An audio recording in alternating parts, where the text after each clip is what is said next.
Vamos abrir nossas Bíblias, pedir para o Gabriel, inclusive, deixar projetada uma imagem. A partir de hoje, nós vamos sempre deixar aqui a imagem com o texto que será pregado na noite, com o tema da mensagem que será pregado na noite, porque as crianças têm aí os seus papéis e às vezes elas ficam um pouco perdidas, né? Com que texto que eu escrevo aqui? Qual texto que é? E aí está no meio do texto, elas estão ainda procurando. Então a gente vai deixar sempre no começo da pregação uma imagem com o texto bíblico, já para que as crianças possam anotar, tá? Então, crianças, essa é a hora de já deixar anotado o texto bíblico. Nós vamos falar nessa noite sobre a história de um homem chamado Naamã. Esse texto sempre esteve na Bíblia, claro, mas como boa parte do Antigo Testamento, às vezes nós olhamos para textos do passado com um pouco de dificuldade, né? De assimilar, de entender. E eu confesso para os irmãos que desde que eu fui convertido, o Antigo Testamento sempre foi um desafio para mim, sempre. Eu acredito que boa parte dos irmãos também experimentam de algo assim. O Antigo Testamento com aquele montão de genealogia, de pai de não sei quem, que é filho de não sei quem, que é irmão e tudo mais, a gente fica meio confuso às vezes, né? Mas por vezes nós acabamos perdendo a oportunidade de crescer, de ouvir a voz de Deus através de histórias no Antigo Testamento. E esse texto aqui é um texto que há muito tempo eu já tinha lido, meditado nele, já tinha estudado sobre esse texto, mas nessa semana o pastor me pediu para pregar e ele já me deu o texto, né? Eu não pude escolher aonde eu queria pregar, mas foi providencial para mim, no caso, esse texto, porque é muito rico a maneira como Deus trabalha, a maneira como a graça, a misericórdia de Deus, ela é evidenciada na vida de pessoas no dia a dia, no cotidiano. Às vezes no natural, às vezes sem muito holofote, sem muitas luzes, muitas câmeras, e está acontecendo ali, e a graça de Deus ela é mostrada. Aqui nós temos a história então de Naamã. Nós vamos ler do versículo 1 ao versículo 19, e em seguida nós vamos meditar aqui em alguns pontos importantes na história desse homem, que é um homem que aparece aqui em um cenário muito complicado, muito difícil, mas que Deus ele manifesta a graça dele na vida desse homem. Segundo Reis, então, capítulo de número 5, versículos de número 1 até o versículo de número 19, diz assim a palavra de Deus. O rei da Síria tinha grande respeito por Naamã, comandante do seu exército, pois por meio dele o Senhor tinha dado grandes vitórias à Síria. Mas embora Naamã fosse um guerreiro valente, sofria de lepra. Naquela época, saqueadores sírios tinham invadido o território de Israel, e entre os cativos havia uma menina, que se tornou serva da esposa de Naamã. Certo dia, a menina disse à sua senhora: como seria bom se meu senhor fosse ver o profeta em Samaria, ele o curaria da lepra. Naamã contou ao rei o que a menina israelita tinha dito.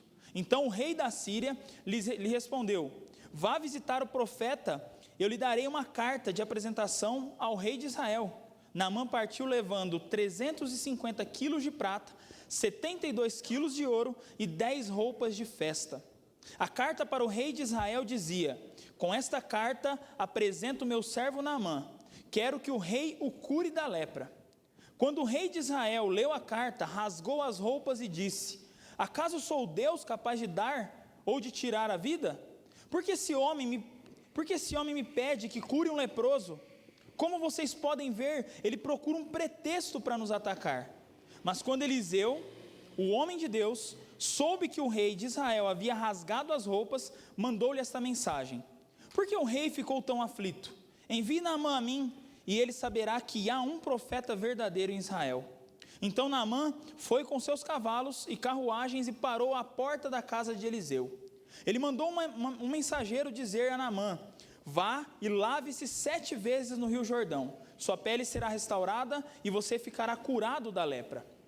Naamã ficou indignado e disse: imaginei que ele sairia para me receber, esperava que movesse as mãos sobre a lepra, invocasse o nome do Senhor seu Deus e me curasse. Não são os rios Abana e Farfar em Damasco melhores que qualquer rio de Israel? Será que eu não poderia me lavar em um deles e ser curado? Naamã deu meia volta e partiu furioso. Mas seus oficiais tentaram convencê-lo, dizendo: meu senhor, se o profeta lhe tivesse pedido para fazer algo muito difícil, o senhor não teria feito? Por certo, o senhor deve obedecer à instrução dele, pois disse apenas: vá, lave-se e será curado. Assim Naamã desceu do Jordão e mergulhou 7 vezes conforme a instrução do homem de Deus. Sua pele ficou saudável como a de uma criança e ele foi curado. Então Naamã e toda a sua comitiva voltaram para onde morava o homem de Deus, no caso Eliseu. Ao chegar diante dele, Naamã disse: agora sei que no mundo inteiro não há Deus senão em Israel. Por favor, aceite um presente do seu servo. Eliseu, porém, respondeu: tão certo como vive o Senhor a quem sirvo, não aceitarei presente algum. Embora Naamã insistisse, Eliseu recusou. Então Naamã disse: está bem, mas peço que permita que este seu servo leve para casa 2 mulas carregadas com a terra deste lugar. De agora em diante, nunca mais oferecerei holocaustos ou sacrifícios a qualquer outro Deus, senão ao Senhor. Mas que o Senhor me perdoe por uma coisa: quando meu senhor, o rei, for ao templo do Deus Rimon, para adorar ali e se apoiar em meu braço, que o Senhor me perdoe quando eu também me curvar. Vá em paz, disse Eliseu. Então Naamã partiu para casa. É uma história muito boa, é uma história que, se nós gastássemos meia hora em casa, lendo essa história e pensando, nós encontraríamos muitos detalhes e não chegaríamos ainda à exaustão. Martinho Lutero disse assim: pare em cada versículo da Bíblia e, por assim dizer, sacuda cada ramo dele, para que, se possível, pelo menos caia algum fruto. Nós estamos diante de uma árvore cheia de coisas. O que nós vamos fazer nessa noite é sacudir um pouquinho. Mas assim como em toda a palavra de Deus, nós precisamos no dia a dia sacudir essa palavra justamente para que caia esses frutos. Então, vamos meditar nesse texto nessa noite, ver o que Deus tem para nos ensinar e pedir para que essa palavra fique no nosso coração. Eu gostaria de orar mais uma vez. Senhor, nós colocamos as nossas vidas diante do Senhor, colocamos a palavra do Senhor aqui no nosso meio, sobre nós, para que o Senhor fale conosco nessa noite. Que o Senhor nos ensine, que o Senhor nos instrua, que o Senhor nos mostre aquilo que é da Tua vontade para cada um de nós. E que o Senhor receba isso também como uma forma de Te adorar e de Te exaltar. Nós Te louvamos, agradecidos por tudo, em nome de Jesus. Amém. Irmãos, o texto começa dizendo sobre um homem chamado Naamã.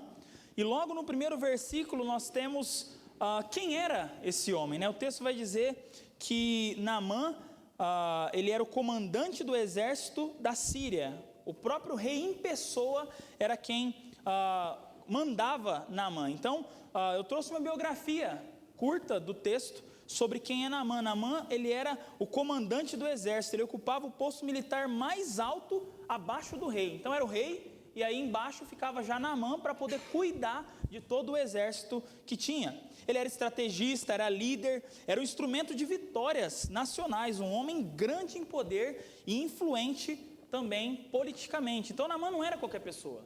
Naamã era um homem grande, Naamã era alguém reconhecido. Naamã era alguém que, com certeza, se estivesse andando no meio do povo, as pessoas o reconheceriam.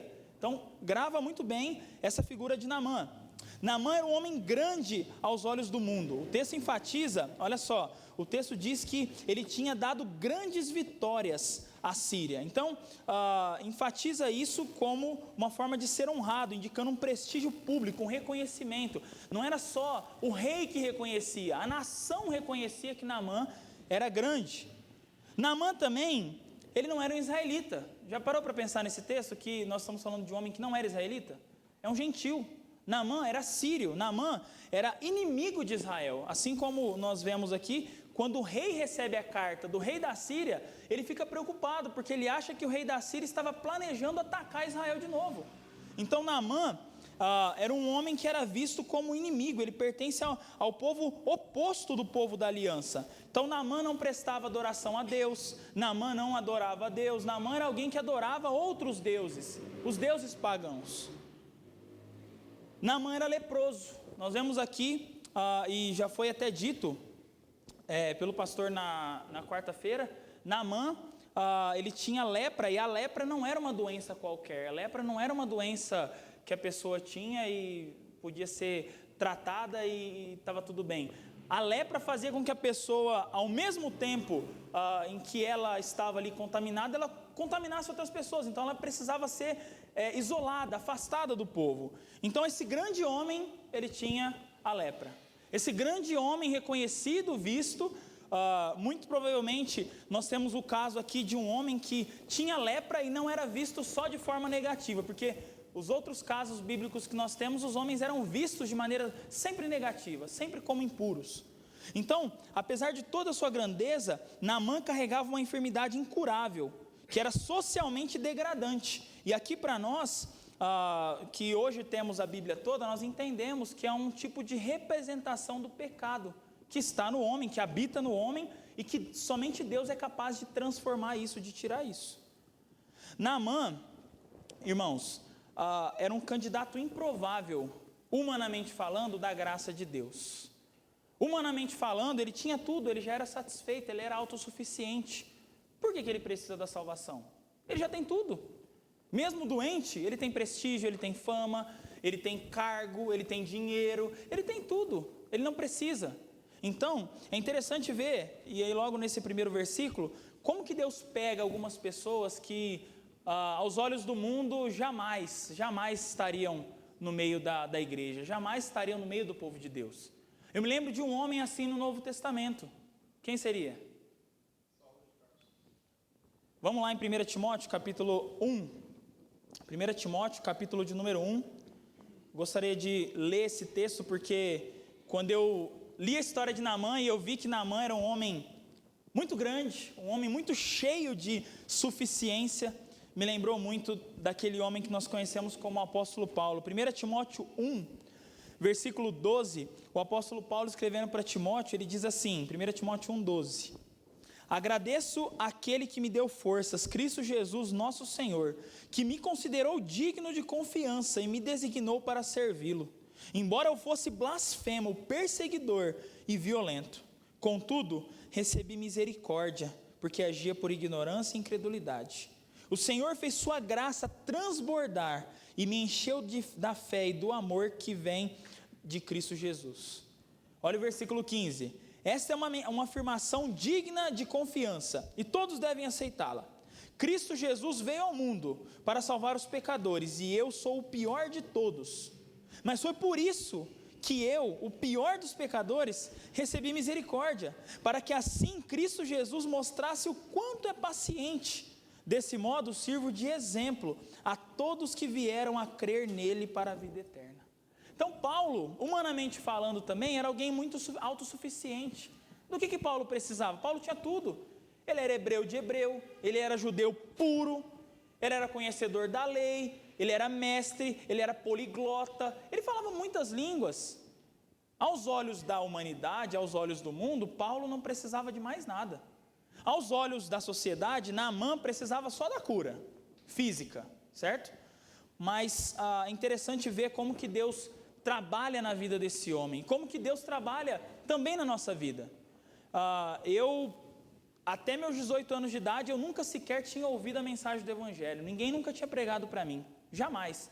Eu puxei a linhagem da minha família para ver se eu encontrava algum cristão antes de mim, só encontrei católico, não encontrei um convertido mesmo, ali uma história, não encontrei.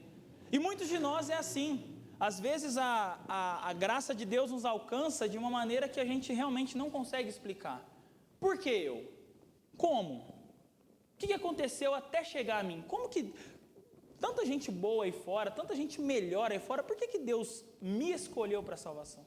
Por que Deus me salvou? E eu olho para a vida de Naamã, eu vejo justamente isso, um homem autossuficiente, um homem que tinha tudo, um homem que pela descrição do texto aqui, nós não temos, pelo menos as informações, pode ser que sim, mas nós não temos aqui Naamã como sendo aquele desesperado por uma cura, e que faz de tudo, e que precisa disso. Ele já era muito autossuficiente, ele já tinha muitas coisas, muitos bens, ele era um homem de fama, ele não precisava de nada disso. Ainda assim, a maior necessidade dele não era a cura física. A maior necessidade dele era a graça de Deus. Era Deus olhar para ele e dar para ele, não uma pele nova, mas um coração novo. E é isso que acontece na vida de Naamã. Então, Naamã ele aparece, ele surge para nós logo no primeiro versículo como sendo esse homem. E é interessante que a graça de Deus, ela já começa a trabalhar na nossa vida antes mesmo da gente sonhar que ela iria trabalhar. É o que eu disse, eu fui convertido com 18 anos, mas desde quando Deus já não está conduzindo os meus caminhos para que até a chegada dos meus 18 anos eu pudesse ouvir a pregação do Evangelho, ser convencido e crer nele? Desde quando Deus já não está trabalhando? Desde antes de eu nascer, desde as pessoas que vieram antes de mim, desde os meus antepassados. Ele fez com que as coisas acontecessem para que chegasse o dia, a hora, o momento exato, para que o nosso coração fosse tocado, fosse transformado. E é assim que ele faz aqui. Olha que interessante, no versículo 2 em diante, diz assim: naquela época, saqueadores sírios tinham invadido o território de Israel. E entre os cativos havia uma menina que se tornou serva da esposa de Naamã. Certo dia, a menina disse à sua senhora: como seria bom se meu senhor fosse ver o profeta em Samaria? Ele o curaria de lepra. Naamã contou ao rei o que a menina israelita tinha dito. Naamã estava fazendo aquilo que naturalmente o povo sírio fazia.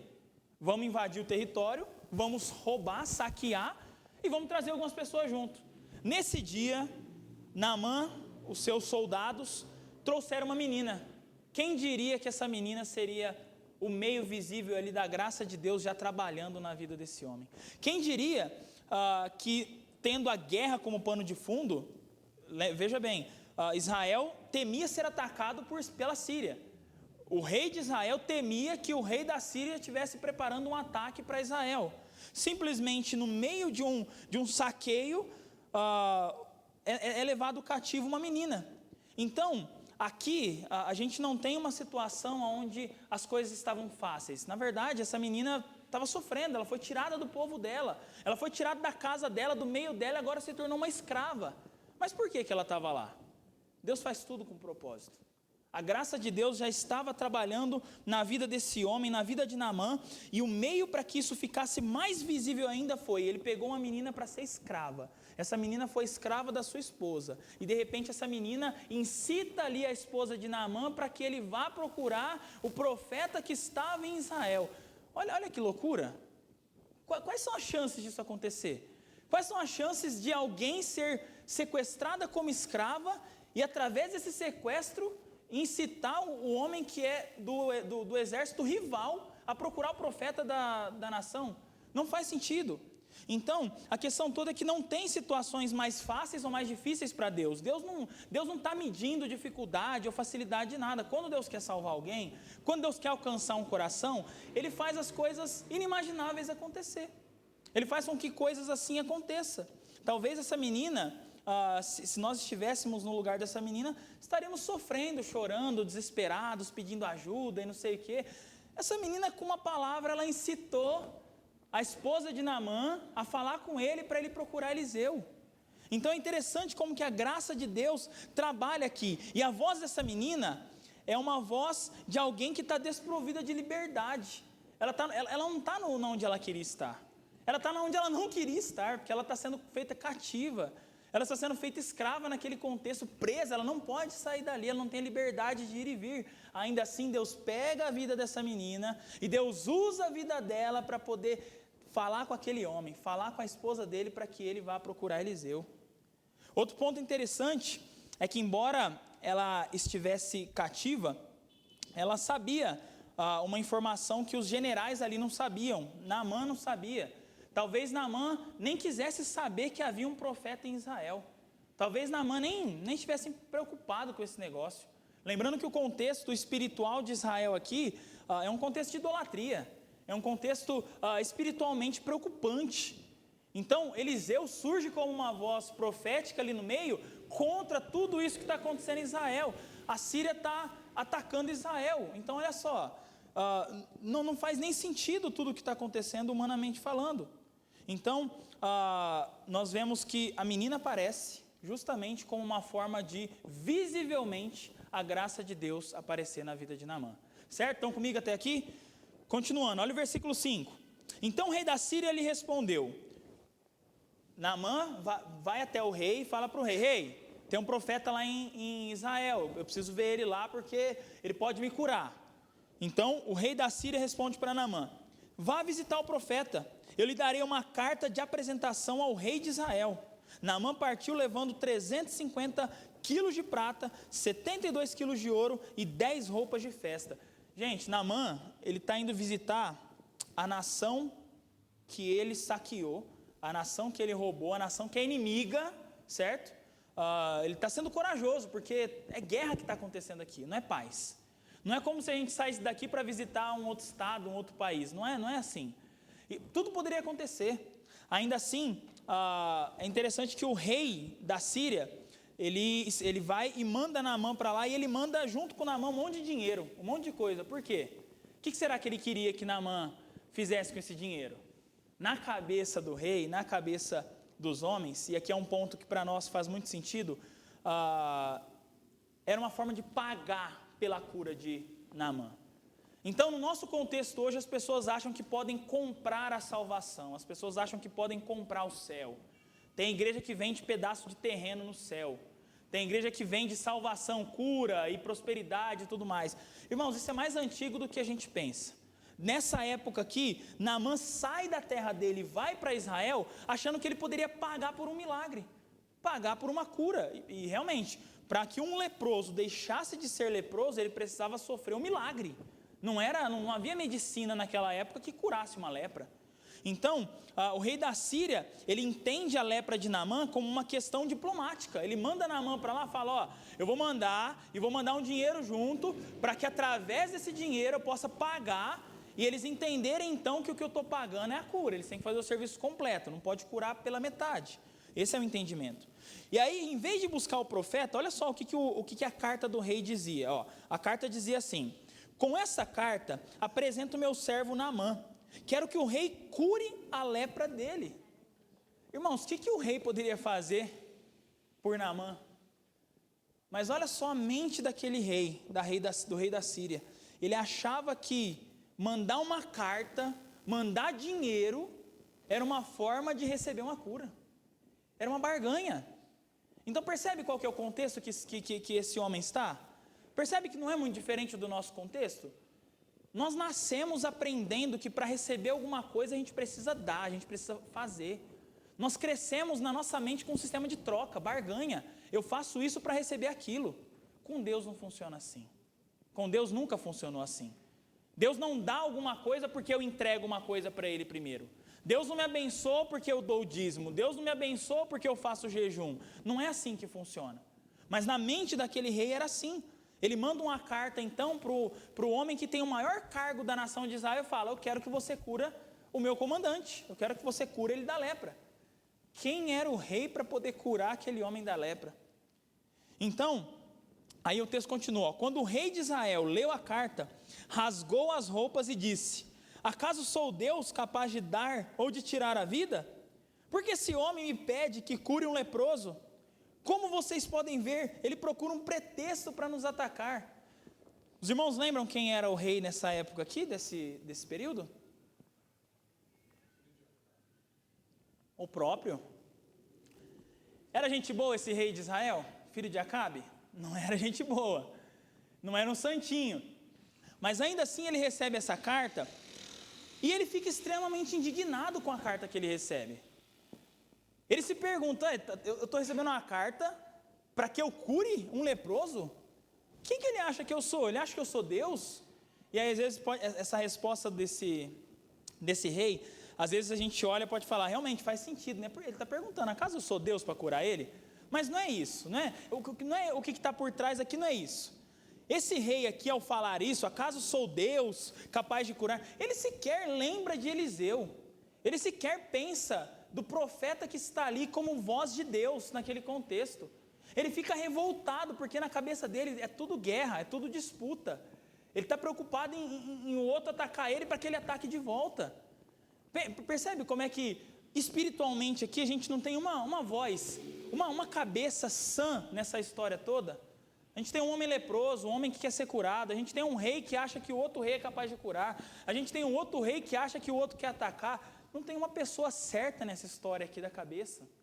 Porque a única pessoa certa nessa história aqui era aquele que estava ali como voz de Deus, Eliseu. Era para Naamã procurar Eliseu, mas ele foi até o rei. Por quê? Porque tudo era entendido como uma questão política, uma questão diplomática. Às vezes o que acontece nos nossos dias é algo parecido com o que acontece ali. Tem tudo a ver com tudo, menos com a vida espiritual. Então, se às vezes as coisas estão difíceis, a gente vai tentar encontrar algum motivo do porquê que está difícil, humanamente, terrenamente. A gente nunca vai olhar para o nosso coração, a gente nunca vai olhar para a nossa vida, a gente nunca vai olhar para como que está a nossa vida com Deus. Vamos querer procurar situações externas, não situações internas. Então, nesse contexto, é justamente o que acontecia aqui.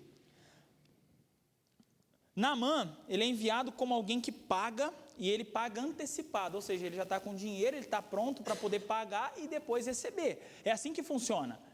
Naquele contexto, havia muito disso, havia uma questão de uma nação com outra negociar, a nação paga, a outra recebe, e era comum, era normal. Mas Naamã, ele estava indo em busca de algo físico, e Deus não queria trabalhar só algo físico na vida dele. Na verdade, o que acontece com Naamã, que nós já sabemos, para nós fica muito fácil, porque a história já está contada, a gente já tem ela à disposição todos os dias. Naamã não tinha, Naamã não sabia o que queria acontecer. Então, Naamã vai atrás de uma cura física, e Deus não quer trabalhar só a cura física na vida dele. A cura física, na verdade, é o menor de todos os trabalhos que Deus faz aqui, se a gente pode olhar assim. O principal de tudo era realmente a alma de Natã. A gente tem o rei aqui também, um outro ponto que a gente não pode esquecer, que ele rasga as vestes. Os irmãos lembram de outros momentos no Antigo Testamento em que alguém rasgou as vestes? Sim ou não? Jó, quando se indigna lá e ele rasga as vestes ali, naquele drama que ele está vivendo. Outros homens indignados com a nação pecando, indignados com o próprio pecado. Aqui nós temos uma indignação não por causa de pecado. O rei se indigna porque ele acha que o outro rei quer atacar ele. Irmãos, a incredulidade, o pecado, todos mortos espiritualmente, isso é o que nós vemos aqui. Eles estavam todos em trevas, a gente tem um contexto de trevas aqui. Mas aí de repente, no meio disso tudo, Deus ele aparece com a luz. Olha o versículo de número 8. Mas quando Eliseu, o homem de Deus, soube que o rei de Israel havia rasgado as roupas, mandou uma mensagem para ele. E ele disse: por que o rei ficou tão aflito? Envie Naamã a mim, e ele saberá que há um profeta verdadeiro em Israel. Ele vai saber que existe alguém que fala realmente da parte de Deus no meio desse povo, que só fala sobre coisas terrenas, no meio desse povo que está em pecado, esse povo incrédulo, duro, idólatra. Então Eliseu ele intervém ao ouvir o desespero do rei, mostrando que a solução para Naamã não vai vir do rei. Não adiantou nada Naamã procurar o rei, não adiantou nada Naamã procurar meios naturais. Muitas vezes nós procuramos também meios naturais para resolver problemas que são espirituais. Muitas vezes nós procuramos meios terrenos para resolver situações que não são terrenas. Tudo isso porque nós não avaliamos o nosso coração. Tudo isso porque a palavra de Deus não está perto de nós para que ela revele em nosso coração isso. Esse povo, todos esses envolvidos, desde Naamã, o rei, eles não enxergavam. Eles estavam totalmente fora do real problema, que era o pecado. Sempre foi o pecado. Então Deus providencia a ida de Eliseu até lá. Como isso aconteceu, eu não sei. Talvez naquele contexto, quando o rei rasgou as vestes dele, todo mundo saiu espalhando pela cidade que o rei tinha rasgado as vestes, chegou até Eliseu, para Eliseu depois voltar e pedir para mandar Naamã para ele. O texto ele é muito rápido ao dizer isso. Eliseu aparece aqui então como o homem certo, no lugar certo, na hora certa. Ele aparece justamente para poder providenciar a solução para o real problema de Naamã, que não era lepra, mas era o seu coração afastado e longe de Deus. Quando ele chama Naamã, ele não busca exaltar o seu próprio ministério. Quando ele diz que há verdadeiro profeta em Israel, Eliseu não queria dizer que ele era o cara daquele momento. Se tem uma coisa que acontece nessa história aqui, é justamente rebaixar todo o ego humano. Eliseu aparece aqui como voz de Deus, ele é só um instrumento, ele não é nada, ele não é ninguém. E que lição para nós, olhar para um homem que vivenciou e que foi instrumento de tantos milagres, e ainda assim se colocava simplesmente como um profeta em Israel, um profeta de Deus. A ênfase de Eliseu aqui, quando ele diz que há um profeta em Israel, não está na pessoa dele mesmo, mas na palavra que ele estava revelando que era a palavra de Deus. E aí eu quero só fazer um link com isso tudo. Hoje nós não temos nenhum profeta aqui. E se tiver, cuidado. 101% de chance de ser falso. Mas nós temos algo muito melhor. Nós temos muitos profetas diante de nós, na nossa mão. Muitos profetas. Nós temos muitas profecias diante de nós.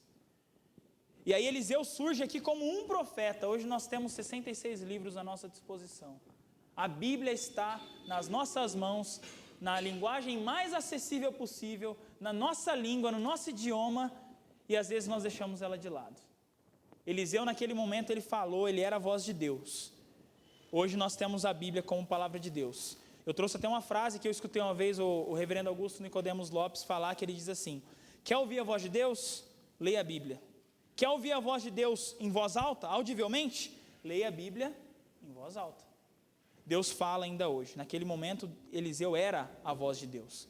É interessante que antes de Naamã ser curado e ser purificado, o texto ele vai tratar sobre qual instrumento, qual meio disso acontecer, que é quem? É Eliseu.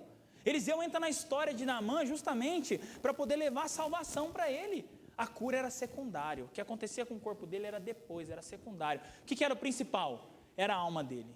A maior preocupação de Deus com as nossas vidas realmente não é, embora Ele se preocupe, com o que nós vamos vestir, com o que nós temos, com a nossa saúde. Ele se preocupa sim com tudo isso, mas o principal de tudo realmente é a nossa salvação, é a vida que nós temos com Deus.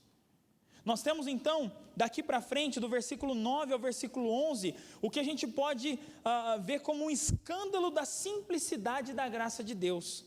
Aqui nós temos Naamã se apresentando com carros e cavalos, um sinal visível de status, né? Porque ele não chega montado num jumentinho como Jesus chegou, ele chega montado em cavalos, ele chega montado em posses, ele chega mostrando que ele realmente é o cara. E aí ele espera uma recepção grande, ele espera que chegando lá, o próprio Eliseu em pessoa vai fazer uma festa, vai receber ele com um banquete, vai receber ele com todas as pompas possíveis. Ele não recebe nada disso. Eliseu simplesmente manda uma pessoa ir falar com ele. Ele fala, nem o homem veio falar diretamente comigo. Ele mandou outro para vir falar comigo, nem ele veio. Irmãos, isso aqui é a humilhação do ego humano. E é isso que Deus faz. Deus humilha o nosso ego. Porque nós não precisamos ter ego algum. Deus humilha a nossa falta de humildade com situações onde nós criamos uma expectativa gigante, imensa, e não acontece do jeito que a gente pensava que ia acontecer. É isso que aconteceu. Naamã, ele vai até lá e ele espera ser recebido pelo próprio Eliseu em pessoa. Eliseu manda uma pessoa ir falar com ele. Quantos Naamãs estão aqui hoje? Quais de nós somos Naamãs nessas situações? Eu já fui muito Naamã, querendo reconhecimento, querendo isso e querendo aquilo, e Deus humilha o nosso ego. E Deus fala, a glória é minha, não é sua. É isso que acontece. Eliseu, ele não vai ao encontro de Naamã, e quando ele está ausente, ele não está fazendo descaso. Mas é interessante ver que Deus usa essa situação para poder tratar o ego de Naamã, que com certeza tinha muito ego. A simplicidade ofensiva da ordem que Naamã recebe, Eliseu vira para ele e fala assim, você vai no Rio Jordão, você vai mergulhar no Rio Jordão, você vai se lavar 7 vezes e você vai ser curado. Uma coisa simples. Qualquer um pode fazer, qualquer um, ir num rio e lavar, mas pensa se você fosse Naamã, pensa se você tivesse todo o poder de Naamã, e viesse alguém, te mandava alguém para dizer, para você dar 7 mergulhos no rio e que você ia ser curado, no Rio Jordão, tá? Que você vai ser curado. Irmãos, Naamã aqui, ele tem todos os motivos humanos para ficar indignado, que descaso com ele, mas quem é Naamã na fila do pão? Quem é Naamã diante de Deus? Quem é Naamã diante da palavra que ele recebe? Deus ele não estava preocupado, e Deus ainda não está preocupado em atender as nossas expectativas. A preocupação de Deus era realmente em trabalhar o coração desse homem, cheio de si, forte, autossuficiente, e o ego dele é humilhado. E aí de repente, nós temos aqui, ele dizendo, olha só, ele diz assim, imaginei, versículo 9 a 12, imaginei que ele sairia para me receber. Esperava que movesse as mãos sobre a lepra, invocasse o nome do Senhor, seu Deus, e me curasse. O que ele estava esperando? Ele estava esperando um milagre ali sobrenatural. Talvez ele estivesse esperando que uma coluna de fogo surgisse, que o céu se abrisse, que milagres estrondosos acontecessem. Mas, irmãos, Deus ele trabalha muitas vezes na simplicidade, no silêncio, sem nada disso. Deus ele trabalha quando não tem nenhuma coisa bonita, nenhuma coisa grande. Deus trabalha às vezes quando não tem nada. Deus faz o nada virar tudo. E é isso que acontece aqui. Ele ainda diz assim, olha só a ousadia dele, Naamã: não são os rios Abana e Farfar em Damasco melhores que qualquer rio de Israel? Será que eu não poderia me lavar em um deles e ser curado? Naamã deu meia volta e partiu furioso. O homem ficou bravo, porque ele queria escolher como ia ser curado, ele queria escolher aonde ia ser curado, como se fosse fácil assim, como se dependesse dele. Percebe como que isso está enraizado no coração do homem? Talvez cada um de nós aqui, se tivéssemos o dinheiro, a fama, o prestígio que Naamã tem, nós iríamos também de igreja em igreja exigindo que Deus fizesse alguma coisa. Tem uma dessas igrejas aí fora que o pastor, falso pastor, ele diz assim que a gente tem que exigir que Deus dê a cura. Quem somos nós para exigir alguma coisa de Deus? Naamã aparece aqui exigindo alguma coisa de Eliseu, mas na verdade Eliseu estava fazendo a vontade de Deus. De quem que Naamã estava exigindo isso? De Deus. Olha que abusado. Somos nós somos Naamãs. O nosso coração, até que Cristo nos encontre, o nosso coração está em guerra contra Deus. O nosso coração está se opondo a Deus, querendo a glória que é dele. E não adianta dizer que não, irmãos, porque todos nós, em menor ou maior escala, nós queremos sim. Por isso que Deus trabalha no nosso coração, por isso que Deus humilha o nosso ego, como fez com esse homem aqui. Ele esperava muitas coisas e Deus fez o contrário. Nossas expectativas precisam estar alinhadas com a palavra de Deus, ou nós teremos os nossos planos frustrados, pensando que Deus está sendo mal conosco ao nos dar o que nós pedimos. Às vezes Deus vai falar não, muitas vezes Deus vai falar não. Se tem uma coisa que Deus é muito bom é em frustrar os nossos planos, porque às vezes os nossos planos não estão alinhados com os planos dele. Naamã esperava uma coisa, Deus tinha outro plano para ele. Naamã é que está dentro da história de Deus, não é Deus que está dentro da história de Naamã. Naamã tinha quantos anos aqui? Não sei, 40, 50, não sei.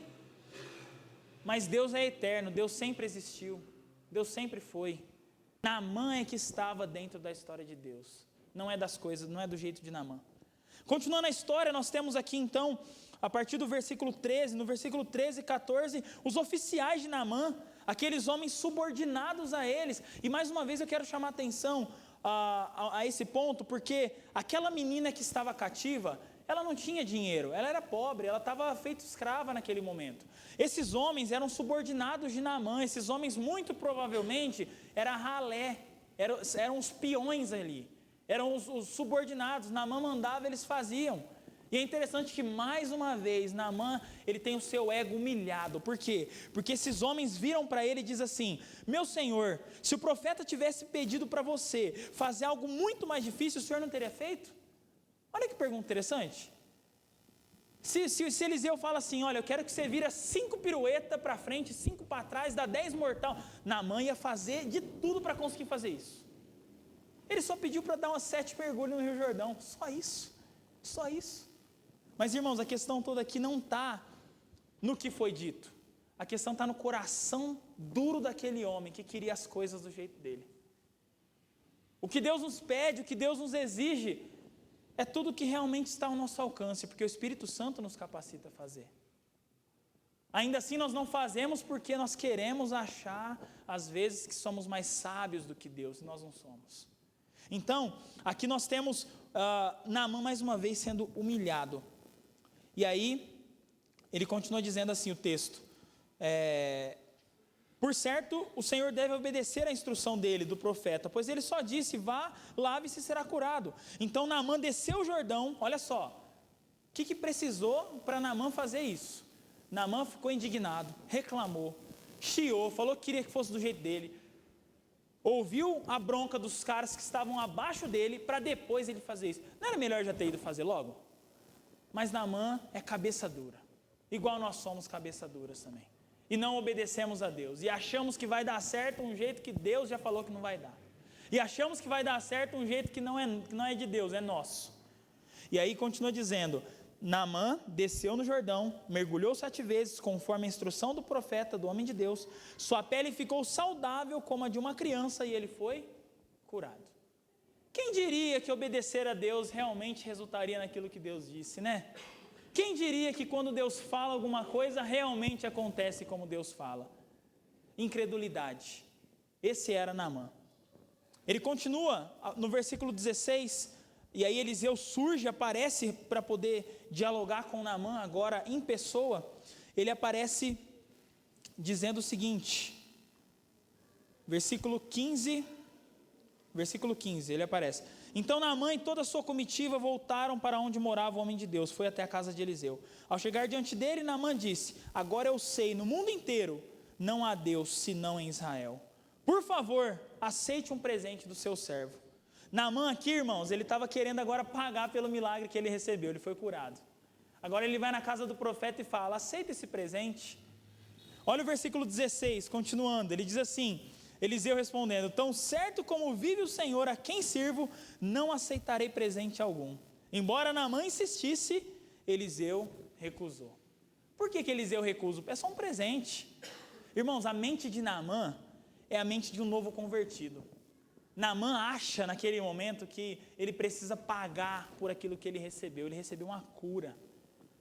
A doença incurável foi curada. E aí Naamã quer pagar. Olha na cabeça dele o sistema de troca. Às vezes o novo convertido vem carregado de um monte de coisas que ele tinha antes.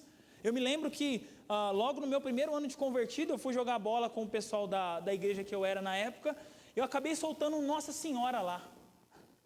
Aí viraram para mim e falaram, nossa não, sua, desse jeito. Mas por quê? Porque eu carregava isso em mim. Nós carregamos essas coisas. Naamã não era diferente, Naamã carregava costumes, Naamã achava com os deuses pagãos dele que ele tinha que trocar, ele tinha que oferecer para receber. Se ele recebeu, ele tem que pagar. Irmãos, ele está diante do Deus da graça. O Deus da graça não precisa de nada. O Deus da graça não recebe barganha. Como que nós vamos barganhar com Deus que não precisa de nada? Não tem como. Então Naamã, ele tenta pagar, Eliseu fala, eu não vou aceitar, tão certo como vive o Senhor, eu não vou aceitar. Em outras palavras, falou, jamais, Deus me livre de aceitar um presente teu. Porque se ele aceita esse presente, na cabeça de Naamã, Deus é um Deus que aceita troca, e Deus não aceita troca, Deus não aceita barganha. Então olha só que interessante, até aqui nós vimos Deus trabalhando antes, nós vemos Deus agora trabalhando durante, e agora nós vemos Deus trabalhando depois na vida de Naamã. A graça de Deus se manifestando. Por fim, aqui nós temos o final da história, aonde nos versículos 17 a 19, Naamã preocupado, com suas preocupações de novo convertido. Sabe aquelas preocupações de novo convertido? Ouvir música do mundo é pecado? Olha só, às vezes. A gente está tentando discutir vários temas aqui teológicos e aí surge um novo convertido com a pergunta, ouvir música do mundo é pecado? Se eu ouvir música assim é pecado? Se eu fizer isso é pecado? É natural, olha a mente de Naamã, versículo 17. Está bem, mas peço que permita que este seu servo leve para casa 2 mulas carregadas com a terra deste lugar. De agora em diante, nunca mais oferecerei holocaustos ou sacrifícios a qualquer outro Deus, senão ao Senhor. Naamã fala assim, tudo bem então, não vou te dar o presente, mas eu quero levar umas terras aqui para minha terra, porque eu nunca mais vou oferecer sacrifício nenhum. Sabe aquele negócio de novo convertido que acha realmente que a vida cristã é tranquilo e ele vai vencer o mundo naquele momento? E aí aos poucos ele vai percebendo que é um pouco mais difícil do que realmente parece? Naamã estava nessa empolgação, nessa animação. Ele leva a terra de Israel aqui, não porque ele acha que aquela terra é milagrosa, mas porque ele é da Síria. Ele está levando a terra de onde o Deus dele habita. Então é algo que na mente dele já não está mais associando os deuses dele e agora outro Deus. Ele está associando, o único Deus que existe é o Deus de Israel. Então vou levar essas terras porque eu vou adorar esse Deus lá. E aí o texto continua dizendo, Mas que o Senhor me perdoe por uma coisa: quando meu senhor o rei for ao templo do Deus Rimom para adorar ali e se apoiar em meu braço, que o Senhor me perdoe quando eu também me curvar. A preocupação dele era: eu vou voltar para o meu rei adora um falso Deus. Quando eu for com ele no templo, que o Senhor me perdoe, porque eu vou precisar baixar junto com ele ali também. Às vezes a preocupação que o novo convertido tem é justamente isso. Ele fica preocupado com as amizades que ele tem. E agora? E os meus amigos? E quem eu tinha antes? E agora? O que eu faço? Ele fica preocupado às vezes com algumas práticas. Ele está trabalhando numa empresa e nessa empresa eles começam a fazer algumas orações, alguns cultos ecumênicos. Ele fala assim: será que eu participo ou eu não participo? Será que eu faço ou eu não faço? Naamã estava com esse dilema na cabeça dele.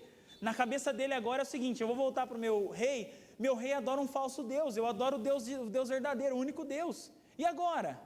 Mas olha só o que Deus faz na vida desse homem. Deus, ele pega aquele homem que era autossuficiente. E olha só, no versículo 17, ele diz assim, na primeira fala de Naamã: está bem, mas peço que permita que este teu servo, aquele homem que era autossuficiente, agora ele entende que ele é só um servo. Ele entende que agora ele não é poderoso sobre ninguém, na verdade ele está submisso e debaixo de uma autoridade de alguém. Então é interessante, né, ver que no começo aquele homem poderoso, no final fala: esse teu servo, eu sou o teu servo, ele fala para Eliseu. E por fim, Eliseu despede ele, fala: vai em paz. Eliseu nesse momento, ele não quer gastar tempo ali discutindo com Naamã. Olha, não faz isso não, se você adorar, se você fizer aquilo com o Deus do seu rei, você vai pecar também e tudo. Não é hora disso. A fé de Naamã vai amadurecer.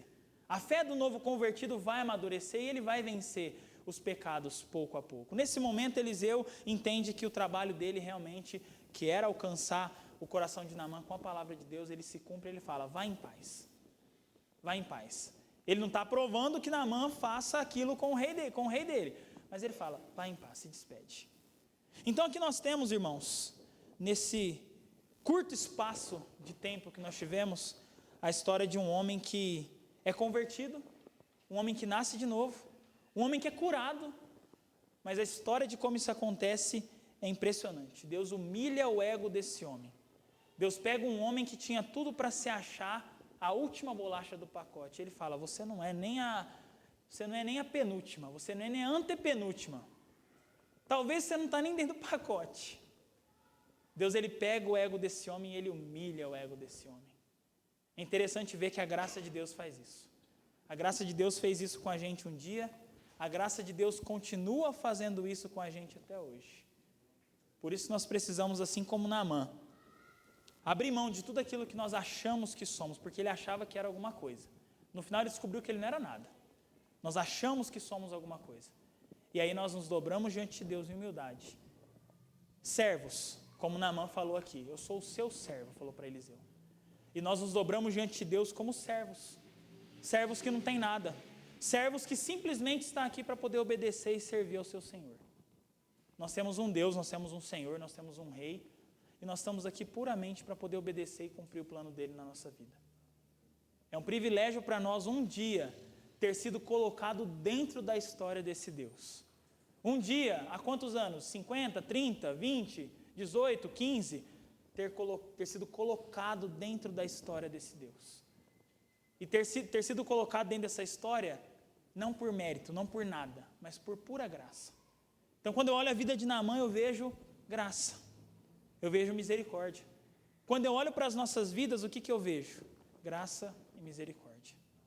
Que essa graça, essa misericórdia possa nos ajudar, para que nós possamos ser Naamã no final da história, porque no começo não dá, no começo foi difícil. Mas no final da história, servos humildes, buscando o reconhecimento de Deus, não dos homens. Buscando agradar a Deus, não aos homens. Que Deus nos ajude para que isso seja uma verdade na nossa vida. Vamos orar. Senhor, nós te louvamos pelo tempo que tivemos, pela palavra do Senhor. Te louvamos porque, mais uma vez, a graça do Senhor aparece diante de nós como tudo aquilo que nós precisamos. Ela é suficiente, o Senhor realmente diz que ela é suficiente. Às vezes o nosso coração incrédulo não enxerga essa suficiência na graça, mas nós pedimos que o Senhor faça com que essa suficiência, ela seja cada vez mais visível e clara diante de nós. Obrigado por nos fazer relembrar da história de um homem, a história muito parecida com a história de muitos de nós. Que a graça que alcançou aquele homem, que manteve aquele homem, essa graça que nos alcançou e essa graça que nos mantém, que ela venha realmente a nos ajudar para que nós possamos ser servos melhores, adoradores do Senhor. Obrigado pelo tempo que tivemos de culto nessa noite. Obrigado pelo privilégio que o Senhor nos deu de aqui nesse lugar prestar uma adoração a Ti. Que o Senhor tenha recebido, que os nossos corações de fato tenham adorado ao Senhor, que é o único Deus verdadeiro. Que o Senhor nos leve em segurança para os nossos lares, o Senhor nos guarde, nos livre de todo mal nessa semana e nos ajude a reconhecer essa grande e maravilhosa graça sobre nossas vidas. Nós oramos em nome de Jesus. Amém.